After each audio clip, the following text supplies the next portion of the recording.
আমার ওয়াইফের একটা বান্ধবী আছে, ওদের দুজনের খুব গভীর সম্পর্ক, অনেকটা বোনের মতো।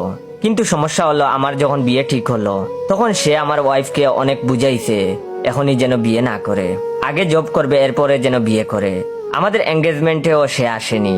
বিয়ের পর এখন সে হতাশা নিয়ে পোস্ট দেয়। ফ্রেন্ডশিপের মর্যাদা কেউ বুঝে না, বন্ধু একদিন চলে যায়, মানুষ কিভাবে সম্পর্ক ভুলে যায়। এইরকম পোস্ট করে ইনডাইরেক্টলি আমার ওয়াইফকে বুঝায়।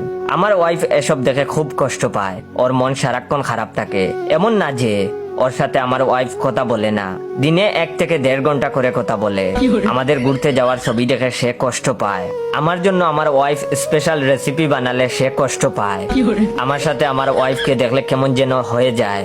আমার মনে হয় সে খুব কষ্ট পায় আর ভাবে তার কাছ থেকে ওকে আমি ছিনিয়ে নিয়েছি। তার এসব আচরণের জন্য আমার ওয়াইফ খুব কষ্ট পায়। 1 বছরের উপরে বিয়ে করেছি, এখনো এমন হচ্ছে।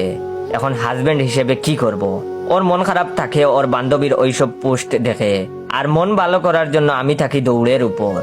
আপনারা উপযুক্ত পরামর্শ দিন প্লিজ। আর আমি ভাবতেছি, আমার বউ যেহেতু মন খারাপ করে থাকে বান্ধবীকে ছাড়া, তাই বউয়ের বান্ধবীকেও আমি বিয়ে করে নিয়ে আসবো। 3 জনে মিলে মিশে সংসার করব। বউও খুশি, বান্ধবীও খুশি, আমিও খুশি। না না না না, আমি খুশি না, তবে বউয়ের খুশিতে আমি খুশি।